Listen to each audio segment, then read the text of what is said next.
Welcome to the What If podcast with your hosts, Spencer Worth Davis and Ryan Copperreed. We're back. It's the What If podcast. What up, though? Hi, Spencer. What up, though? How are you, sir? I'm doing good, man. Dude, that's good. Yeah. We've been playing Zelda all day. Sorry, I don't have anything ready for the podcast. I have things ready for the podcast. All right, cool. I don't have any Zelda stories, though, even though I'm jealous that you're playing some Zelda. We should just talk about video game systems that came out like 2 months ago. You're just gonna like turn the podcast into a Spencer fan cast about video games, and you're just gonna be like, what if Zelda? Okay, so I'm on level, and then this happened, and it was crazy. What if you got all the divine beasts and defeated Calamity Ganon? Does your voice change over time if you like become more and more of a fan of Zelda? I thought you meant if you visited more fairies and got super power ups. Is that the premise of the game? There's a lot. Have you never played Zelda? Yeah, but each game is different. This one's pretty similar to. It's in the same vein. Yeah. Okay. As like the last one I played was Ocarina of Time, and that was like 1998. That was Nintendo's like 6 consoles ago. 5? Something like that. I was just playing the part where you have to go around and pick up all the chickens and throw them at people, though. So that part is still present. You remember how you could fly with the chickens? Yeah. Can you still do that? Yeah. I was just throwing chickens around and flying through Kakariko Village. Nostalgia. Not much has changed. Anyway, similar to how Calamity Ganon tried to end Hyrule. Our question today is, what if the world ends? What if the world ends? Mm-hmm. Speaking of calamity, what if the world ends? So for those of you who we had a Calamity Ryan, what do you think about that? We had a couple people write in after we did what if you disappeared, and then what if you were visited by the Men in Black, and people are like, yeah, a lot of existential crisis going on in the topics we've been doing. It's gonna get way worse today. It's gonna get way worse, but we're gonna make I would say a commensurate amount of jokes about the end of the world to hopefully make it a more palatable subject. I'm not. I'm just gonna ruin some people's days. So now you got to deal with that negative piece of potential information. Our homie Adrian, shout out to Adrian. Carter, what up? Texted me after the missing 411 episode.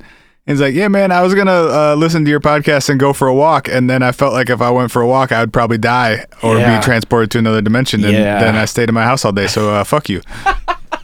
So sorry, Gorder. Sorry, Gorder. We didn't mean to scare you that bad.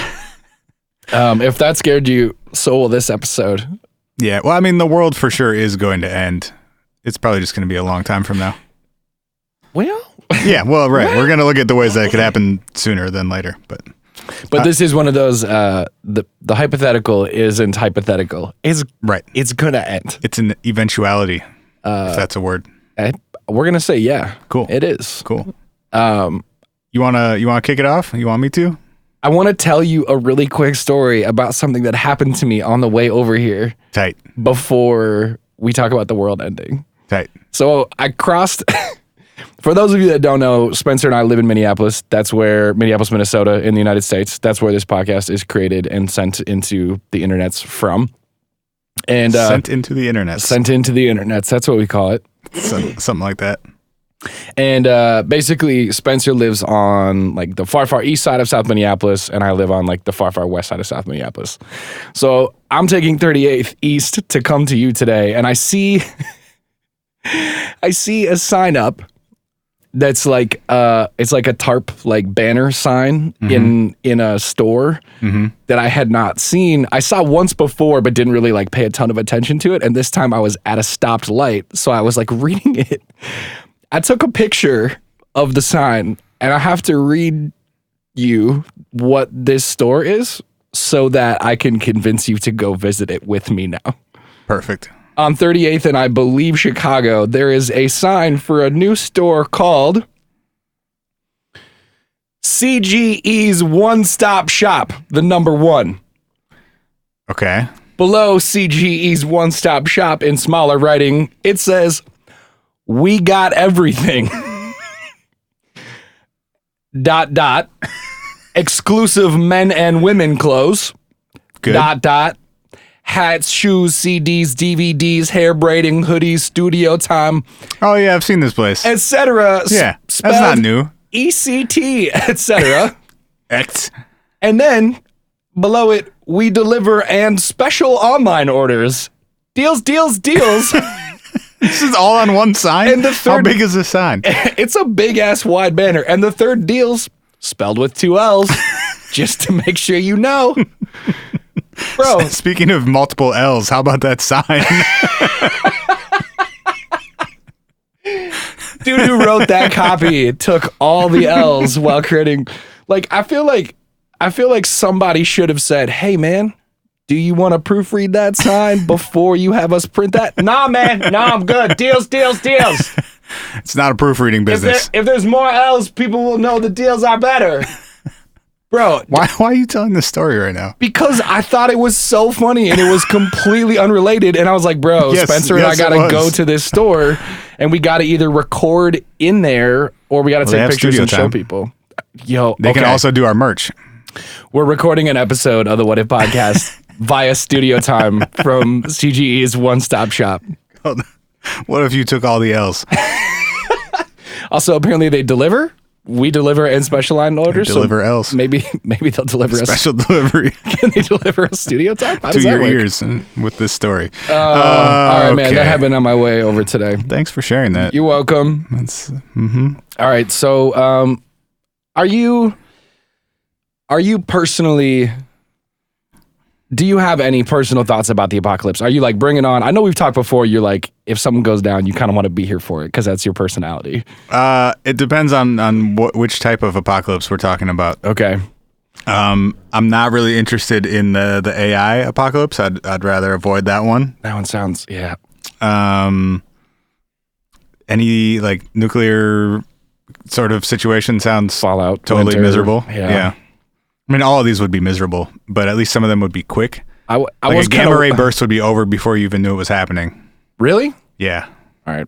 We'll get to that If it was more big enough, specifically. well, I'm not going to talk about that one, but a big enough gamma ray burst would just kill all of us instantly, which, then sure, whatever. That comes out of the sun, right? No, it comes out of other stars further away than ours. Really? Mm-hmm. It's just like a pulse of gamma rays that just like kills living They're forms. just lasers flying through space that if one of them hits us, it's just over. Cool. Mm-hmm. Cool. Yeah, it's basically the Death Star. And they're just flying randomly through space. But it's like a real drunk Death Star that doesn't really know what it's doing. It's just like shooting in circles. Yes. God, that's so much worse. So if we were going to all die, that would probably be a pretty good way to do it. I guess. instant. That's the, yeah. Yeah, but no, I'm not really, I'm not welcoming any sort of apocalyptic situation. I'm not either, I think by man. definition, it would suck. I think I've sort of, I have like an existential crisis every third episode, but like, I think I've always really loved the concept of like the far future, like Mad Max style or like I Am Legend or whatever, where there's like, I think it'd be really crazy to like be in a space where you can walk around and buildings are taken over by trees and shit because there's only a couple humans left. I actually just remembered that Adventure Time is technically set in post-apocalyptic Earth. I've heard you say this theory once or twice before. So if that's that would be the one exception. If it means that we come out on the other side in Adventure Time in ooh, then I'm down. You're 100% down. Yeah. Okay. Everyone has magical powers and is generally happy, then I'm in. Yeah. And there's All free right. candy. Is there free candy in Adventure It's Time? a candy kingdom, bro. You just go there. Well, some of them are alive. Don't eat the ones that are alive. But That's what kind of rule is that, man? How am I supposed to know? What if he's asleep? Starchy falls asleep. I'm eating him. Sorry. So the world is gonna end, and neither of us want to be here for it. I want to talk about solar flares and GPS satellite. That's Well, those are repetitive. kind of connected, right? Yeah. Well, then let's have that be way one. The world ends, and let's talk about it. Okay. Because I have a long list and a short amount on each of my long list things. Cool. I want to go pretty heavy into one that's related to a second one. Uh-oh. All right. Option number one of how the world could end It's the end Would of be- the world as we know it. You're really on fire tonight. Dude, you know you love you love REM. A solar flare is basically an eruption on the sun of highly charged particles. The sun burps. Yeah, there's a lot of electromagnetic stuff going on the surface of the sun and also in the core of the sun. And every once in a while, that magnetic energy builds up and gets shot out from the surface. And so it's a really, well, there's a huge range, but it can be anywhere from like a relatively small ejection of material to a really fucking huge one. Like the power of billions of atomic bombs. Isn't, correct me if I'm wrong, but like aren't solar flares kind of happening all the time? Like small ones are happening all the time? Sort of, yeah. Okay. There's no consensus around what causes them exactly. It's sort of a hard thing to observe and measure, and we have no way of predicting them. Got it. But there do seem to be times throughout the sun has sort of like a 13-year or something cycle, and there are points in that cycle where they seem to happen more often. But we can't really predict or anticipate when and where they're going to happen. That's the exciting part. Right. So when this happens, a lot of energy radiation is shot out from the surface of the sun in a specific direction. So it's not like on all sides of the sun. It's in a fairly like focused direction. Fairly narrow band in one direction away from the sun. Also sort of like the Death Star. Yeah, I guess. Probably more. Well, yeah, more or less powerful depending on what type of solar flare you're dealing with. Okay. Minor ones don't really do anything, even if they were to come in the direction of the Earth. The more minor ones are what cause the aurora, northern and southern lights. Oh. So it's those particles interacting with our ionosphere. Got it. So would we notice if there was like a sizable but small one? Yeah. I mean, there's a huge range. So okay. Yes, when there are larger solar flares coming in the direction of the Earth, the northern lights are more intense. But usually the Earth's magnetic field does a good enough job of protecting us from any of the harmful shit. Got it. Really, really strong solar flares are sometimes accompanied by what's called a coronal mass ejection, which is basically a superpowered solar flare. Uh-oh. In which much more material is shot out from the sun. Right. And it's a huge release of plasma and magnetic field from the solar corona, hence coronal mass ejection. Yikes. I always thought it was mass ejection, like a lot of stuff, but it's coronal mass, as in mass from the corona. Got it. Just learned that. Material from that. Okay. So yeah, I actually thought the same thing. I thought it would like massive, like big as fuck. Right. So yeah, relatively minor ones up to like moderately strong ones, we probably wouldn't notice other than we would see more intense aurora. Oh, well, that sounds cool. Yeah. Really, really strong ones, though, that can actually penetrate the Earth's magnetic field can create electrical currents on the ground. And so... Oh, God. These electrical currents would be transferred into long-distance power lines, which then ultimately get routed back to power plants and can actually overload and destroy transformers at power plants. Got it. This has happened a couple times. There was most recently in 89 in Quebec. There was some coronal mass ejection that some indirect part of it hit the Earth. And specifically on like in that part of North America, and parts of Quebec were without power for like a day or two because a bunch of transformers blew.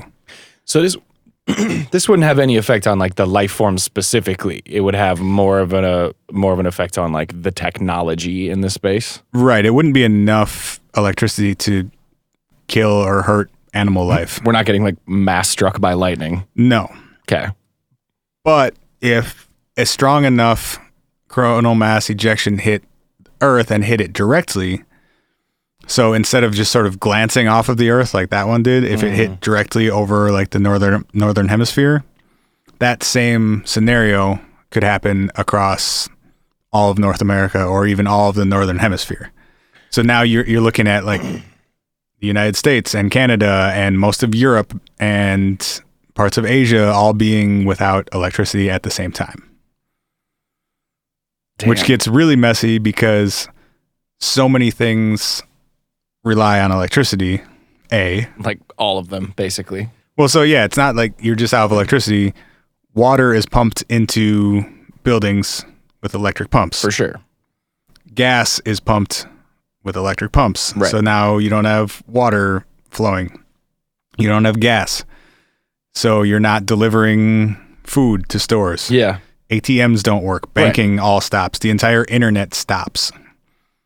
And we know how much we need the internet. And if it's a large enough area and enough transformers because they basically would they would literally explode if they get overloaded. So you have to replace the entire transformer.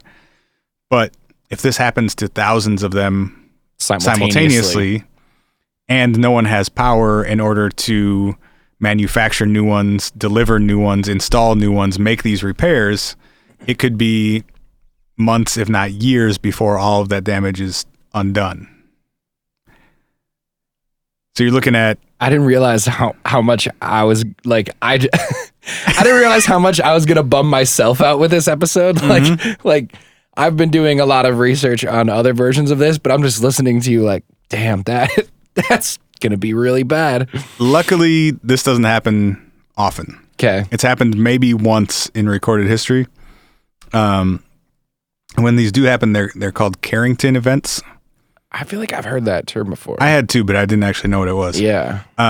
It's named after Dr. Richard Carrington, who was the first one to observe a solar flare in 1859. Somehow this dude had a telescope that let him observe the sun, and he saw a solar flare. Dr. Carrington was blind in 1860.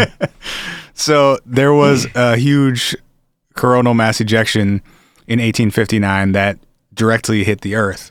But in 1859, we weren't reliant on electricity. We weren't very technology reliant in general. And so there were a lot of places that were without electricity for long periods of time. The northern lights could be seen as far south as Cuba. It's not very northern at all. No, it's actually nearly at the equator. Yeah, sure is. And like, I don't know, we're in Minnesota, and most of the time here, unless you're somewhere super dark, you can't see them. Yeah, or way up north. Right. Yeah. So it's happened once in whatever that is, 150 some years. Yeah. But research suggests that those events should happen every couple hundred years. So we're kind of carry the one. And okay, so in the next 20 or so years here, a 2009 study concluded that there's about a 12% chance of a Carrington event within the next decade. So that would be at this point within the next 2 years. Wait, who said that? This was a study from 2009 by the American something. I'd have to look it up. Yeah, no, it's fine. It's some NASA-funded third party, something that I don't remember who actually did the study. Cool, someone reliable. All right, yes, good. Yes, it was legit. You can take my word for it from a very non-legit dude that this legit thing happens. I promise. So they don't happen often, but that doesn't mean that they don't happen. Right. And if you go by, how like shitty baseball players like to think about after you struck out 30 times, you're due, right? Yeah. I don't think that's how probability works, but it's a good simile for the way things go. Yeah. This would also, aside from just like transporting food and like all trucking would shut down basically. Sure. If you can't pump diesel fuel into a semi, you can't go anywhere, etc. Right. It would be all forms of transportation. Sure. You're not flying anywhere. Individuals aren't driving anywhere. even like all plumbing would stop because it's not just obviously running. It's not gravity fueled. Right. The really scary part, though, is that if we were to be directly affected by that level of coronal mass ejection, it would also likely take out any satellites that it passed through. Because satellites themselves rely on electricity, right? Right. It would basically... You have to, right? Yeah. Solar powered usually, but yeah. Yeah, okay. Or always, I think. But yeah, it would basically fry any satellites that we had in orbit, which means that on top of, not that we'd have anything to receive GPS signals from, but we would have no GPS anything. Excuse me. Cool. Yeah. And actually, in July of 2012, a huge coronal mass ejection actually passed through the Earth's orbit, but just at a time where we had moved. So if you think of the Earth making a ellipse around the sun, yes, it just didn't time it right. Got it. It passed through where we were a couple days prior. Got it. Yeah. So if we'd been dragging ass around the sun, well, we'd have more problems. But yeah. But hypothetically speaking, or if this coronal mass ejection had happened 3 days earlier, it was on. That's probably a better way for I it like to the have idea hit of the our- Earth just being like, Oh, man, got it. I'll catch up to you guys. Damn, I am tired today, bro. But it was roughly the scale of the Carrington event from 1859. And it just happened to miss us and nobody noticed. Well, we didn't notice. Some people at NASA noticed and probably shit their pants and then didn't tell us until years later. They just tweeted, LOL, holy shit, guys, that was close. Ha ha ha ha ha. So yeah, we'd have tons of problems on the ground in terms of no electricity, no plumbing. We'd be running out of food and water pretty quickly. No one would be able to get around.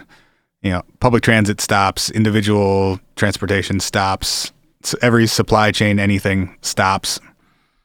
People aren't able to get to their own money because I gotta imagine that banks are fully reliant on the internet and electricity at this point.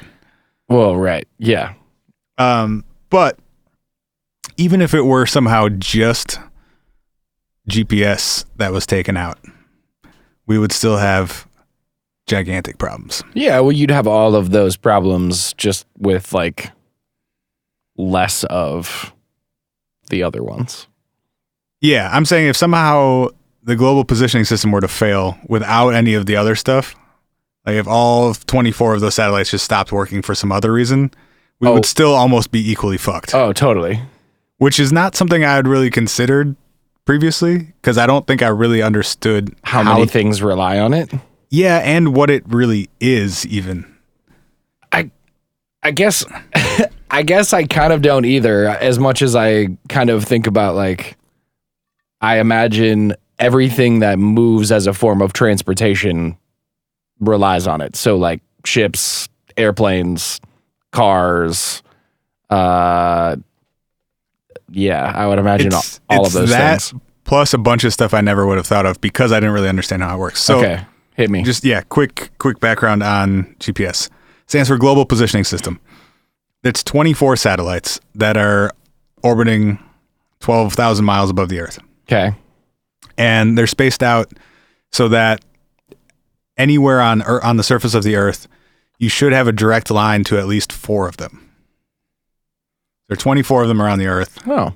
And they're at equal intervals so that you can have a basically a line of sight, if you could see that far, to no less than 4 of them. Okay.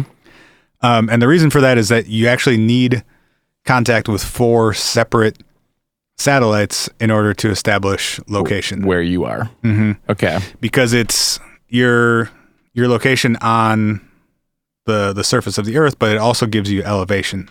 Okay. So I'm not really going to try and explain that process of what's called trilateration because I don't understand it well enough to explain it to someone else. And even if you did, I'm too dumb to understand it. But basically, all the satellite is an atomic clock. So an incredibly, incredibly accurate clock. And a radio transmitter. So it's sending a time-stamped radio signal to a receiver. So I have my phone in my hand, and I'm receiving this radio signal from a satellite. And all it's telling the receiver, my phone, is when that signal left the satellite. Got it. And based on how long it took to reach me, it can determine how far away my receiver, my cell phone, is from that satellite. And if you get that measurement from 4 separate satellites, you could be triangulated, or I guess it would be square-angulated. It's called trilateration. Trilaterated. Which I don't totally understand, because it also has to be able to account for movement. Oh, right. Because the Earth is rotating and so is the satellite? And so is the receiver, potentially. You know, if I'm driving, it has to be able to pick up my movement as well and track that. And then also elevation. So anyway, it gets way more complicated because, so first of all, you have to account for the speed of light because that signal is moving at the speed of light. Right. And so these are like billionths of a second that it's measuring in terms of the distance. Yeah. It's got to account for the speed of light. It also has to account for the fact that when you're closer to the center of the Earth, time actually moves more slowly because you're being affected by gravity. So general relativity actually, like, very literally and very practically comes into play because the satellite is moving faster than us. Yes. So it is experiencing time differently than we are. Yes. But we are closer to a large mass and therefore being affected by gravity differently than the satellite is and are experiencing time differently. So every time that information is sent, that radio signal is sent from the satellite to your phone, all that math is being done to cancel out the speed of light and the effect of gravity and the effect of that satellite moving faster than us. And all of that so that my Postmates delivery driver knows how to get me my shitty breakfast when I'm hungover on a Sunday. Einstein died for that. This is Einstein died for this dream. Mm-hmm. He died for my delivery order. Thank you, Bert. So the signal just tells your phone when it left the satellite. And based on those, it can correctly determine your position on the surface of the Earth within about 20 feet. This is about how accurate they are right now. Sounds about right. Yeah. So, like, you know, my Uber driver gets pretty close every time. Right. It's going to get you like within your house somewhere or, you know, on the block that you're supposed to be on, whatever. Sure. When it was first rolled out in the 70s. God, that's so much earlier than I would have thought that would have been an effective thing. So the U.S. Air Force actually technically owns all of those satellites and allows the rest of the world to freely use them. So this was originally a U.S. government, U.S. Air Force project that was launched in, I think it was 73 for military purposes. So to be able to, you know, locate boats, ships, or people, or, you know, later on drones and any location-based anything. And through the 80s and 90s, it was only accurate within about 100 yards. All right. And then in 2000, when it all became public, the accuracy of it got way more... Mo better. Yeah, in 2000, the accuracy of it got way more specific, and all that information became public. And so that's when you saw, you know, private or individual GPS devices being sold, it being integrated into all cell phones and everything. Yeah. Cars, navigation, all that shit. Because before then, it wouldn't have been useful for navigation or anything, you know. Right. If you're trying to get directions within 100 yards of something, it's not going to really be that helpful. That's right. So. Yeah. Just blow it up over here. How close are we? Well, close enough.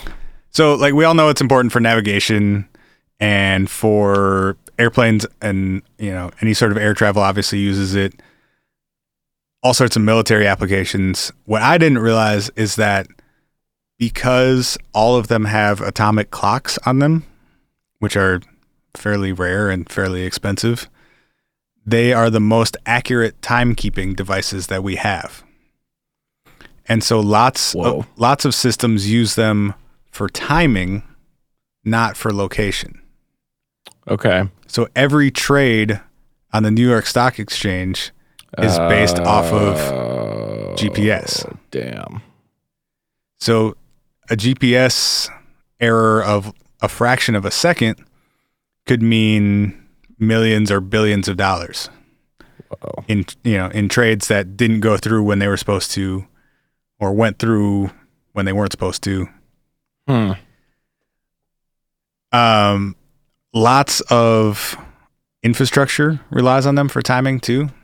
So electrical, sewage, plumbing, all that stuff, all the timing is based on GPS data.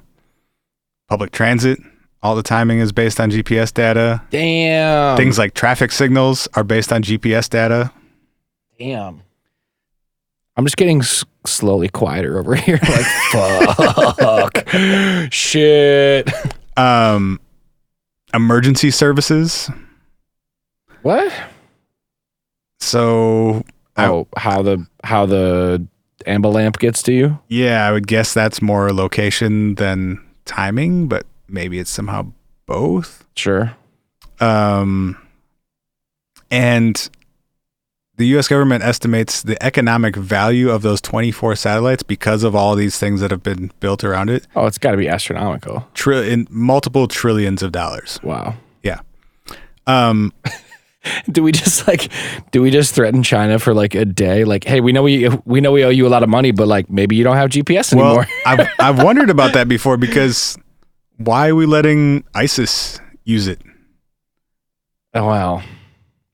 You know what I mean? Like it's literally open to the entire world right now. But you can't know. You can't know if all it is like, yeah, can you get a ping from this thing? You can't know who or what device coming. China is working on their own version of it, however. Oh boy. Mm-hmm. Because right now, I mean, that would be scary for other countries to know that potentially the U.S. could fuck with GPS if they wanted to. Yeah. It's all controlled by the Air Force still, and maintained and monitored and all of that. Or just start sending false information to certain parts of the world. Yeah. That also sounds like mad dangerous, though, to be like, if there are multiple countries who are creating a GPS, then there's no universal source of truth. Like, you would hope that they're created and spaced. The reason it's designed. The reason it's so effective and important is because it is a universal standard. We all use it. Right. China's like, nah, hold my beer. We got this. All right. You want good news or bad news about GPS first? Oh boy, I thought we covered all of the bad news and the good news. I was just setting it up. It gets worse. All right. Well, fucking lay it on me, bro. There's really no good news, guys, other than we can't affect like 95% of any of the things we're going to talk about today. So, right, well, I'm going to give you the good news first. All right. I mean, yeah. On the bright side, we don't have to worry about it. Don't worry. Because the Earth is flat, and therefore satellites can't exist. Shut the fuck up. Get the fuck out. We're just bouncing radio signals off of the glass firmament. And then they're coming back down, and the Illuminati is covering it up on the highest levels of government. Fam. So don't worry. It's fine. Shit's fine. We have been asked to do a flat Earth episode by multiple different people now. I'm not gonna do it. Spencer I'm gonna says stop. He can't do it. We said we were gonna do it a couple of times. I'm gonna say I'm not gonna do it. It's so dumb. So many people have. The only somewhat interesting angle to me would be like, let's get someone on here who believes in it, and we could have fun questions. We could have fun joking around with it for an hour. Yeah. But even that has been done a bunch of times, and those people are not interesting to talk to because they're fucking morons who don't interact with human beings outside of the internet, Bro, we are going to get some flat earther like hate mail. great. Actually, And we'll read it on the show and openly mock you and read your full name and address on the show. Actually, okay. I'm gonna pull Spencer back just like a slight bit because sometimes I need to. What? If you're like a serious flat earther, and only if you're serious, don't fucking be like, oh, I'm gonna learn the shit and defend any of it. them are.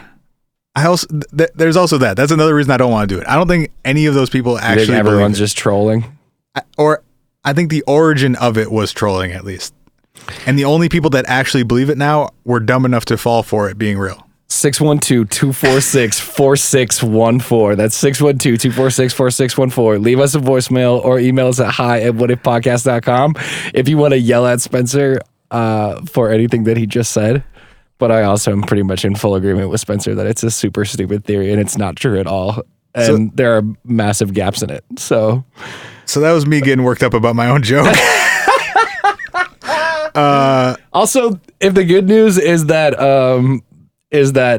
your joke is also a lie, then the bad news is going to be really bad. Yeah, it's pretty bad. It turns out that you can fake a GPS signal. What? Yeah.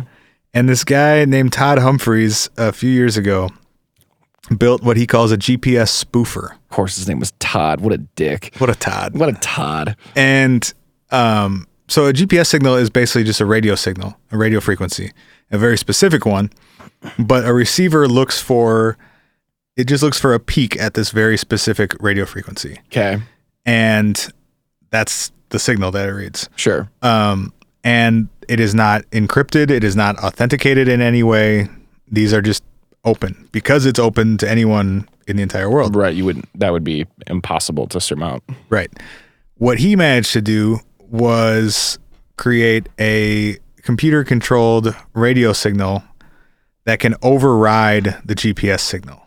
Woof. If you're within a certain distance from the receiver. So the prototype that he built, I think it was like if you were within like a couple 100 yards or something of a receiver, you could basically slide in this fake signal until it perfectly aligns with the real one. And then you just make it a little bit louder than the real one and it starts reading the fake one. Okay, got it. So there's a video if you search Todd Humphreys GPS spoofer. There's video of him building this and then on his own phone sitting next to it, making it appear on Google Maps that he's driving across the state. Woof. Which on an individual level is scary enough, but when you apply that to, I'm going to go sit outside the bank. Yeah. Or I'm going to go sit outside the New York Stock Exchange. Yeah. Or governmental building A, B, C, or D. Or in a seat on the airplane I'm flying in. Right. Blurg, bro. Right. And this was, I think it was 4 or 5 years ago that he built that. And other people I'm sure have extrapolated on that. And someone actually, because he went to, I don't know who he went to, I think the Air Force and said like, hey, just so you know, this is possible and you can I will share my work with you if you want to try and, defend against this. Yeah. Someone else independently came up with this idea and uploaded the plans to it to GitHub. Oh, so it's boy. Floating around the internet how to build a GPS spoofer. And if you have some electrical and programming knowledge, you could build one. I'm not going to do that. I didn't mean you. I meant one. One could build one. You know what I'm capable of, Spencer. Those two things are not in my list. And I found a story that was the closest I could get to an example of this maybe actually happening. Oh. Do you remember? This was I remember this being in the news. It was sort of a big deal for a couple days. In 2011, there was, I don't know, was it 2011? Maybe it was later. 2012? I don't remember. Speaking of show shirts, I want someone to take... Oh, we were talking about that off air earlier. Okay, sorry. Just Great. Related to what you just said. Segue. You remember like the More You Know logo? Yeah. I want someone to NBC PSA logo. Yeah. I want someone to make that for us, but just have it say a lie was born instead. Yes. Yes, please. So that when you say like, it was 2011. Wait, was it 2011? We could just be like, I was born, keep it moving. Also, we came up with 2 great band names. If anyone wants to get on designing the shirts, the first one was Dino Wipeout. Dino Wipeout, which we'll talk about later. And the second one was Human Extinction.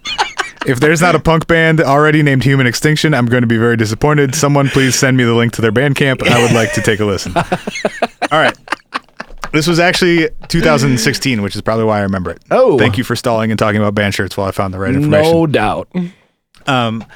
There were a couple Navy ships that got off course somehow and drifted into Iranian waters. Oh. Does this sound familiar at all? Kind of. Okay. And it was... Oh, yeah. And didn't they stop the ship and they took a bunch of dudes? Yeah, they actually captured some U.S. Air Force sailors. But it was a relatively friendly affair. Like, hey guys, what are you doing? Yeah, I think it all ended well. But they were more than 50 miles off their projected course and had veered about 50 miles into Iranian waters. And there was never a good explanation given for how that happened. Doesn't that seem more of that's a convenient PR way to spin oops, we were trying to sneak around in your backyard and we got caught? Possibly. Boy, how did we get here?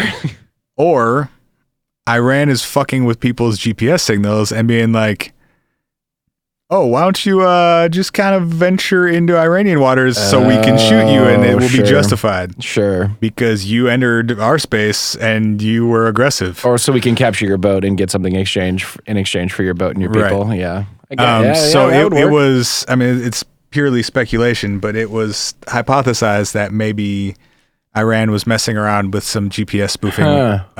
This was about a year and a half ago.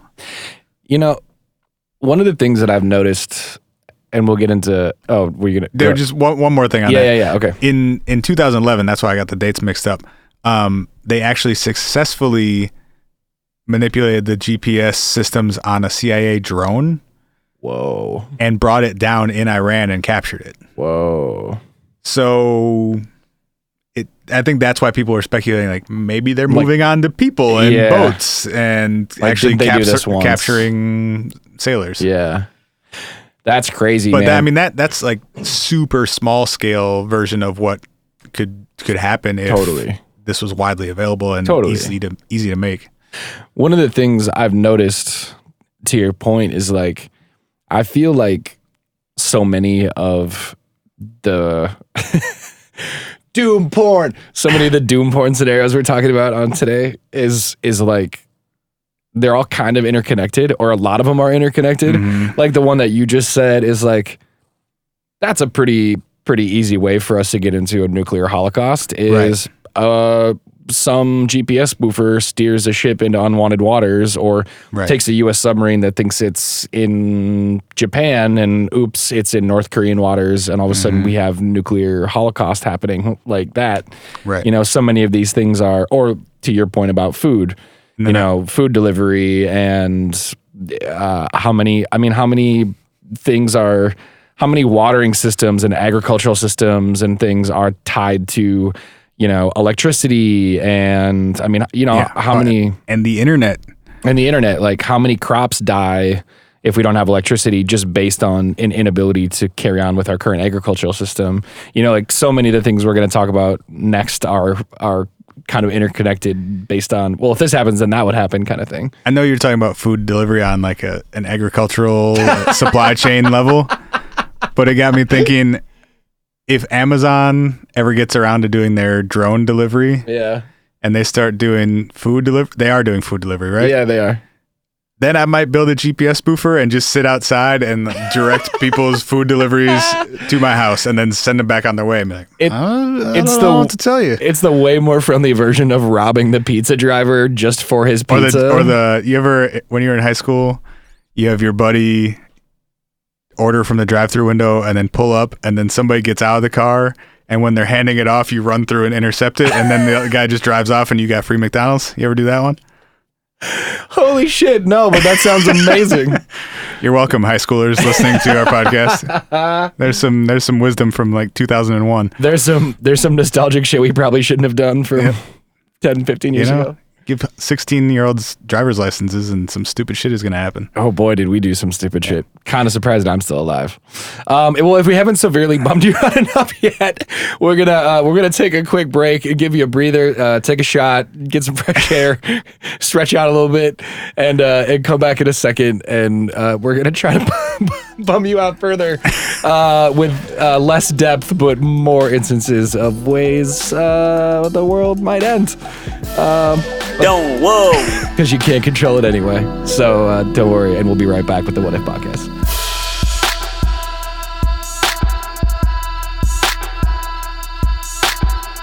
We want to hear from you. Send us a message. Email hi, that's hi, at whatifpodcast.com. Or leave us a voicemail at 612-246-4614.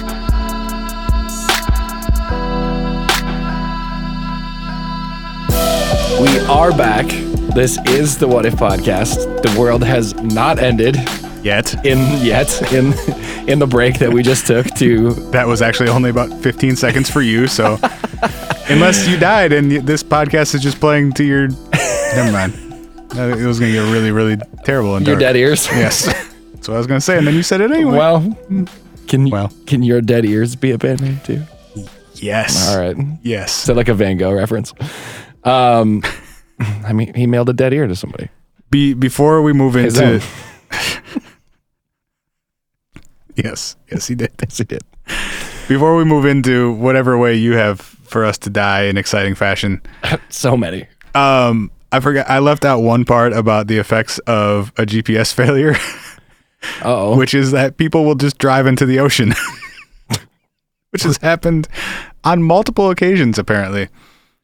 This just makes me fear for how stupid we are. There were some Japanese tourists that were in Australia, and the GPS navigation in their rental car wasn't working, and they followed it straight into the ocean. They drove their Chevy Aveo into the Pacific Ocean. No, I'm pretty sure it's this way. No, we're going to be good, I think. Honey, just trust technology, okay? And similarly, a lady in Ontario was driving around near a lake, and she was supposed to turn right. And instead of waiting until there was a street to turn right, turned right onto a boat launch and drove her car into the lake.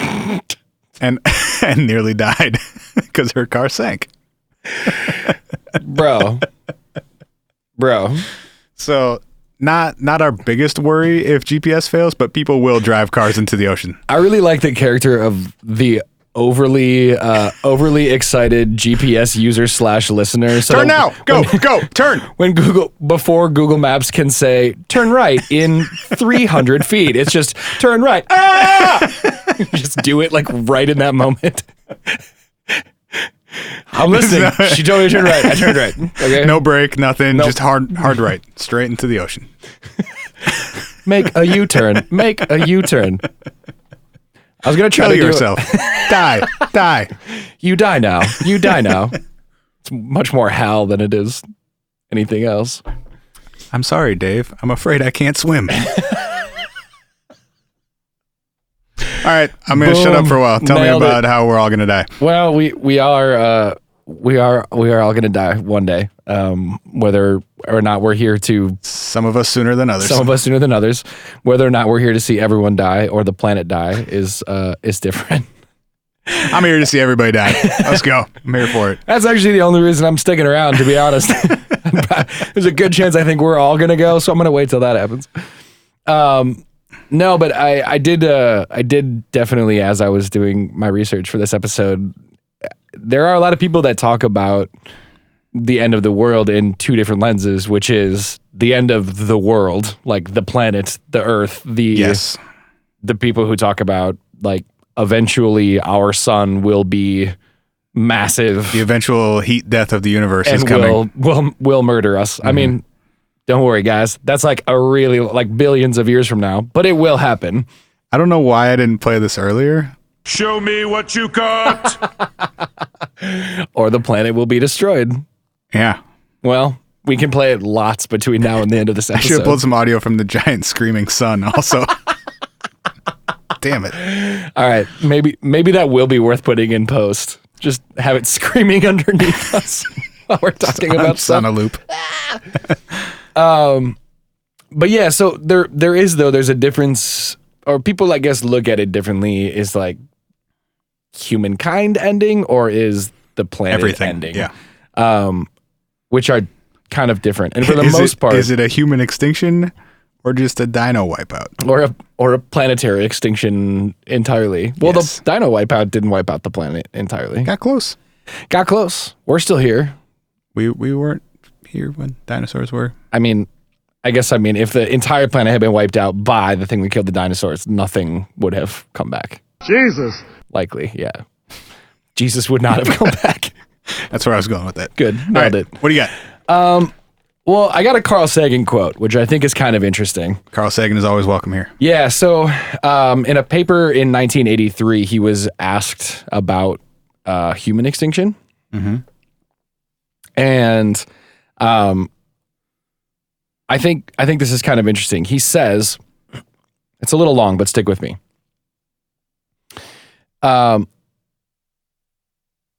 If we are required to calibrate extinction in numerical terms, I would be sure to include the number of people in future generations who would not be born. By one calculation, the stakes are 1 million times greater for extinction than for the more modest nuclear wars that kill, quote, only hundreds of millions of people. There are many other possible measures of the potential loss, including culture, science, the evolutionary history of the planet, the significance of the lives of all of our ancestors who contributed to the future descendants. Extinction is the undoing of the human enterprise. Damn. And I thought it was just a really interesting way of looking at, like, saying, obviously he's putting it in quotes to be only hundreds of millions of people would die if, say, the US and Russia and North Korea all got into a nuclear war tomorrow. Yeah. But he sort of, as he looks at the future of humanity, he looks at that as also the generations that would then no longer be born because of... Right. That still pales in comparison to the totality of humanity. Right. Mm-hmm. Which I thought was kind of an interesting lens to look at it Yeah, I through. never thought about that. I hadn't either. Thanks, Carl. Thanks, Carl. He's better at thinking than us. And also better at thinking about like big things than us. So True. He had a good lens. You got a different idea of scale when you're an astronomer. Yeah, for sure. So I kind of want to do. We've done more sort of rapid fire-y types of things before. I don't really want to do super hard rapid fire, but Okay. We don't need to break out the timer or anything. we don't need to break out the timer like we did last week. But I do think we should pop through, as many of these as we can to just talk about like, hey, here's a possible terrible thing that might happen to us. Is the track listing for Human Extinction's debut album? Oh man, it totally is. Okay. It has to be. And obviously the intro track has to be called Pandemic. Awesome. Don't tell my lawyer we kill people, man. Yeah, I think that's Ebola personified in that little kid's voice. Because If that's what Ebola sounds like, I'm way less scared of it now. it's a 13-year-old child hopped up on pain meds. So unfortunately, Ebola's back in a semi-scary way. Yeah. As of... Did you watch that CNN documentary? I did not. The Unseen Enemy? I did not. It's really terrifying and talks mostly about how Ebola might end all of us. Okay. Well, good. Then I think you'll have lots to add to the pandemic section, having watched said documentary. But so basically, not necessarily Ebola, but in 2014, the Ebola. Do you remember that breakout of Ebola in Africa, et cetera, that had the U.S. and many other developed countries in an absolute shit fit? Yes. Do you remember how many people that killed? In the U.S. or total? Total. No, but I think it was under 100. It was definitely under 100, but it was more than I thought it was. It was almost 11,000 people died of Ebola in that breakout. Okay. But what was now, what was it in the U.S. though? Like 3? Were there U.S. deaths from it? I'm pretty sure there were. Someone is screaming at their podcast right now because they know this answer and we don't. I believe there were, but okay. You know, if you want to actually proceed with what you had, I can look that up. All right. I'll good googly moogly it. Good googly moogly. But essentially, Bill Gates says there's an interesting article on Vox, which I highly recommend people read, where it's an interview about Bill Gates and his work in sort of controlling pandemics or epidemics of huge kinds. And the title of this article is actually wicked depressing. It's called "The Most Predictable Disaster in the History of the Human Race." Yikes. Yikes. By the way, I was really close. It was 2. 2. Okay. So Gates, generally speaking, is optimistic about the ability to kill a lot of diseases. I mean, the Gates Foundation is trying to do a lot of that. Yeah. But like the one thing that Bill Gates is afraid of is like a global pandemic of epic proportions. He says, look at the death chart of the 20th century because I'm just going to read a quick snippet of this article. Look at the death chart of the 20th century, he says, because he's the kind of the guy that looks at death charts. I think everybody would say there must be a spike for World War I. Sure enough, there it is, like 25 million. And there must be a big spike for World War II. And there it is. It's like 65 million. But then you'll see this other spike that is as large as World War II right after World War I. And most people would say, what was that? Well, that was the Spanish flu. Damn. So most people don't really realize that the Spanish flu killed literally almost as many people Tens as of millions of people died. I had no idea. I didn't either. I wasn't even like, and the weird part is that was like between those wars, but we don't think about that. I also never paid attention in any history class I had, so yeah, that one might be on me. It was not my best subject either. Rather than the Spanish flu's PR team. Yeah. What would that PR team look like? There isn't one, apparently. I guess not. We're really sorry.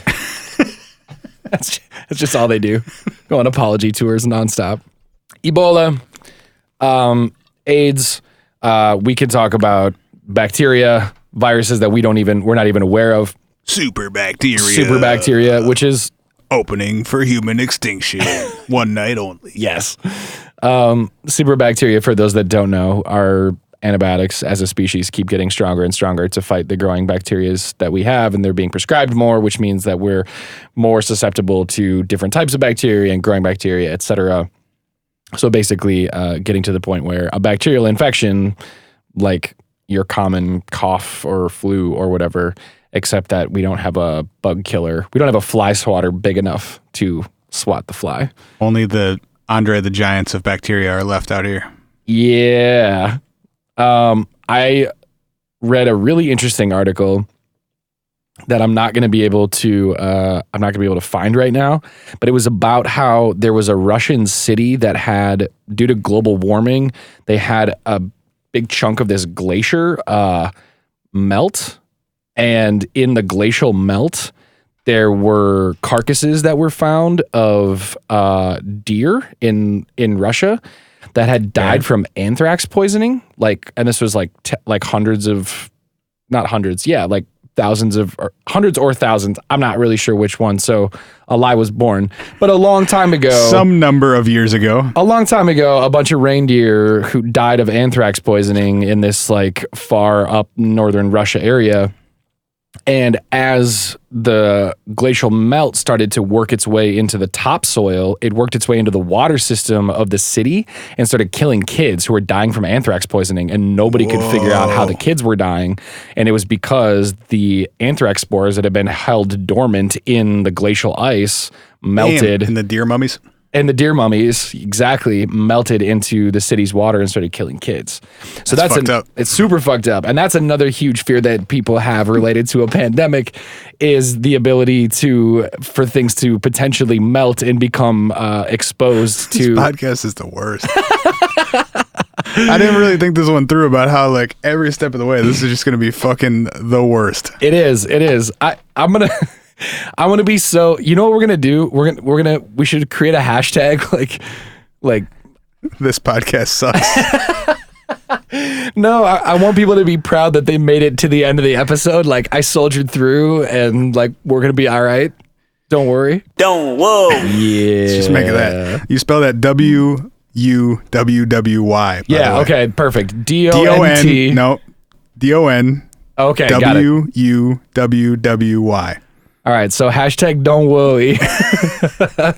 And that's how we're going to deal with the impending doom of ourselves and our planet. Yeah. So, okay. Ebola and anthrax from avalanches of anthrax are going to kill our kids. Avalanches of anthrax are going to kill our kids. Track 2. Anthrax avalanche. Track 2. Oh man, someone needs to Photoshop together the actual album artwork for Human Extinction and like the track listing. Pete, you're not busy, right? Get on that. Yeah, shouts out to Pete. Congratulations on your new job, bro. What else is going to kill us? So Pandemic Part 2 is Good, no. Pandemic Part 2 is a pandemic that would happen to our food source. So we spray crops for certain things to prevent against certain bugs that are known to, like there's all kinds of things that kill trees in Minneapolis and things like that. Idea being if there's one that hit just one major agricultural export from any big country, if a corn bug happened that took out any percentage of our corn in a short period of time, it would destabilize market prices and basically our entire food supply. They say something to the effect of if you probably really mess with the corn's self-confidence too. Since there'd be none of them left. Yeah. I wouldn't be very confident if I was put a lot of pressure on the remaining ones. Like that's just right. Like don't fuck this up for us as a species. Yeah. That wouldn't be good at all.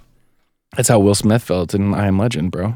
I'm hoping that if that happens, it's all wheat getting ergot poisoning. So we all hallucinate a bunch before we go. The entire country will just be tripping balls for like a month and then we'll all die. Yeah. That'd be one way to don't worry is to just trip until you're out. You ever heard the story about the people who danced themselves to death? I did hear that story. That's one hypothesis for what was going on there. Because they had ergot poisoning? Yeah. I mean, I guess if we're going out, we might as well dance ourselves to death, right? If my version of Armageddon is dancing myself literally to death while like seeing, imaginary polar bears and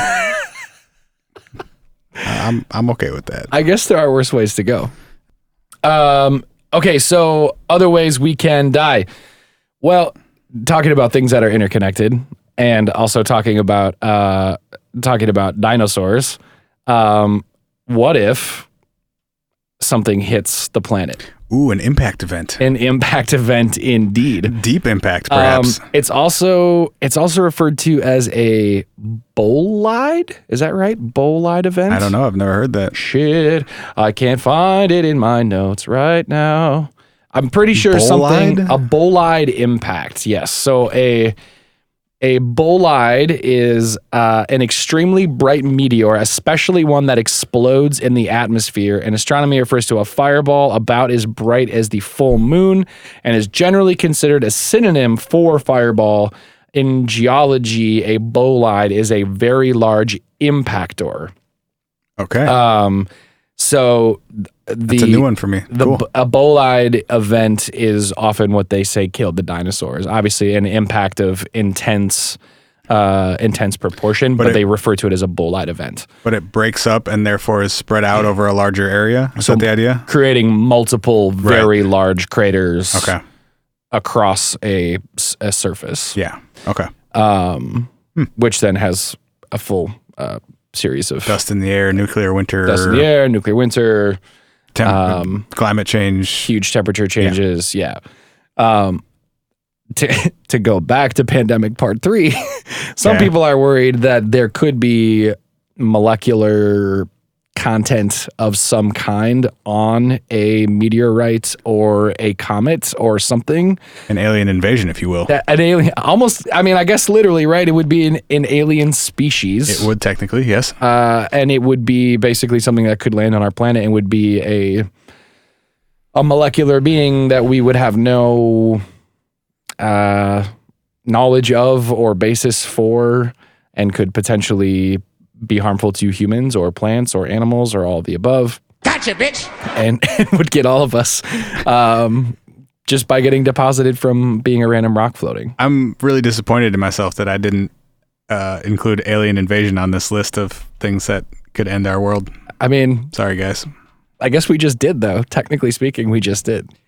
Pandemic Part 3, that's also... Or, excuse me, Pandemic Part 4, that's also sort of partially related to the Impact one, is...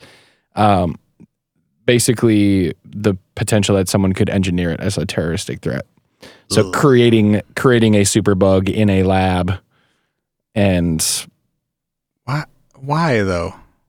Because it's going to affect everybody. Because some men just want to watch the world burn, including themselves. Well, this was like the entire plot of that Mission Impossible movie with the Chimera. There was I don't Ryan think it saw was a movie that I didn't see. Yeah. Nailed it. I can't remember if it was the first one or the second one. Maybe someone is once again yelling at their podcast. But one of the Mission Impossible movies is about a group of terrorists who create a superbug in a lab and the antidote for the superbug, and then release the bug try to release the bug into the wild so that a bunch of people get sick and die, and then they have the vaccine or the antidote or whatever, and they want to sell it for trillions of dollars because the whole world's going to need it because it's going to be like a massive global pandemic. That sounds awful. It does sound pretty awful. But the way that science is going unchecked, people are doing a lot of stuff at home, like making GPS freaking devices that, True. Okay. All right. Do you have anything other than pandemics? Because yes, I do. But for what it's worth, there's a version of that that's unintentional, which they refer to as a scientific accident, which I think is just kind of a funny, like, oops, we made a superbug. Also in scientific accidents, we have gray goo. Track 4? Are we on track 4? Gray goo? yes. Yeah. Okay. Sorry. Yeah. Okay. Yeah. Or maybe 3. I don't know what happened there. All right. I'm sure someone found a track 3. Track 3 was superbug. Gray goo is crazy. So I'm not going to try to explain nanotechnology in the short amount of time that we have on this podcast. Yeah, this is the runaway AI nanobots one. Yes. Who consume all... Oh, yeah, sorry. No, you're Ryan, good. You basically go ahead, did it. please. No, you basically did it. I just got really excited that I did actually know what you were talking about because I didn't think I knew what gray goo was. Yeah. I'm not going to try to explain nanotechnology in a short period of time, but essentially imagine molecular engineered bots with a specific purpose. Tiny robots. Tiny robots. And their fuel is generally like a behavior. So like one of the best examples that I've heard of this is there was some nanotechnology deployed in the last Gulf oil spill to try to consume a certain amount of the oil in the water, and the nanotechnology was used to basically they consume it and turn it into break it down into something biofuel less terrible. Something less damaging to the environment. Idea being, if we're creating nanotechnology for these specific purposes, we don't necessarily know that we can control it or that it's going to always act the way we want it to. The idea being, so imagine one little tiny nanobot it was doing its job breaking down oil molecules, but in that one oil molecule there was also like a little teeny tiny seaweed molecule, and it was like, I'm supposed to break that down too because this is what I'm learning now. Bonded to this oil molecule. Exactly. And then it goes, this is also a seaweed molecule, and then all of a sudden in 3 days all the seaweed is gone. In 3 days the ocean floor is wiped clean of seaweed because this nanotechnology just sort of eats it all. Or Todd shows up with his nano spoofer and reprograms them to kill all the dolphins. Jesus. Track 5, kill all dolphins. Kill the dolphins. I was hoping you were going to say that Todd was going to be like, this was going to be his saving grace. No. He was going to redeem himself. Fucking Todd. So yeah, that would be another version of a scientific accident we've got. The Track 6. Track 6. We already talked about nuclear war. We don't really need to. That one's really no fun and not that interesting. Yep. The one that I've talked about a lot. Go watch Doctor Strangelove and call it good. Exactly. Huh? Yeah, there we go. I've seen Doctor Strangelove. Yeah. Oh man, I'm like 3 for 4 this We're doing episode. well today. If I pull movies like before 1970, you're usually good. No, fuck that. I've seen every Will Smith movie. The one that I love to talk about because I think it's true, or not true, but maybe like one of our biggest risks. Imminent. Is more imminent is overpopulation. Huh? Overpopulation. How does overpopulation lead to us all dying, though? That's the opposite of us all dying. Well, it would start being the opposite of us all dying, and then we would all die. How? So there's a couple different ways people talk about this one. It's also partially related to climate change and the way that a lot of these things are interlinked. Okay. So imagine the chart of human population on the planet. Mm-hmm. And I'm imagining it going up. Am I correct so far? You're very correct. Okay, good. Man, nailed it, bro. Thanks. Just out the park. And then also the chart of livable space on the planet, right? I bet that one's going down. That one's going down a little bit. 2 for 2. There are areas in Africa and India that are unfarmable. A lot of people are saying that as the ice caps continue to melt, the water is going to rise in certain areas, including Miami and New York and India as well, and some of those East Asian countries, etc. So as those two charts fight each other, too many people, not enough space, that's also going to affect food and access to food. The stat that I was going to bring up earlier before we got distracted. This is a high distraction episode. Damn, we're not usually this distracted. Yeah, we're all over the place. I apologize. Yeah. We love you, and we'll be less distracted next time. But maybe we need a good distraction every like 10 seconds so you don't think about the world ending in that one specific way. We'll give you some new fodder. Yes. But I've read a stat before that says basically if all food deliveries stopped, not Postmates, as in food being brought into grocery stores. Supply chain, yes. Supply chain issues. If there was a halt to the supply chain of food, your local grocery store would basically be out of food in 4 days. Yeah. So the short time period of those things being affected by greater global shit would events, start moving etc. really quickly. Right.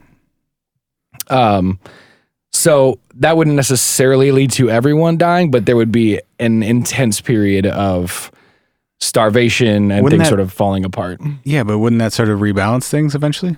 I would say probably. I don't see any scenario in which that takes out everyone. Maybe not everyone. It would probably not be a full human extinction, unless the other way that people talk about that getting bad is that it turns into a global war crisis. Holy shit, look at that huge fucking bug. Oh, yeah. Damn, what is that? It's an ant. Are you going to kill it? Yeah.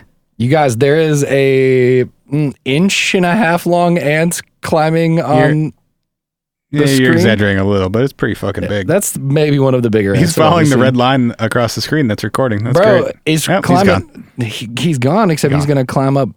He's going to kill us. Ants are fine. Ants are fine. Track 7.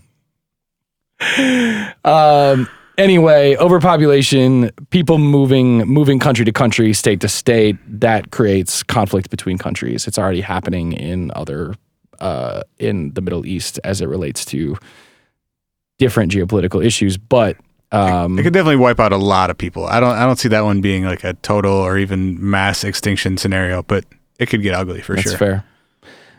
That is basically the gist of my list, man. Okay. I guess human extinction is an EP.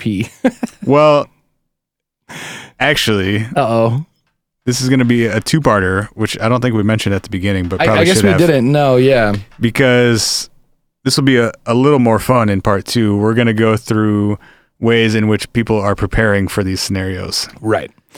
which actually will hopefully be the hope antidote to yes, or at least the wild ass story antidote to the doom and gloom hour and 20 minutes that y'all just experienced. Yeah, hopefully there's been enough jokes in between that haven't made you go, all right, shit, now I gotta go about my Wednesday now and hope things aren't totally fucked. Gotta watch out for Ebola and space aliens and space Ebola and Grey Goo. Yeah.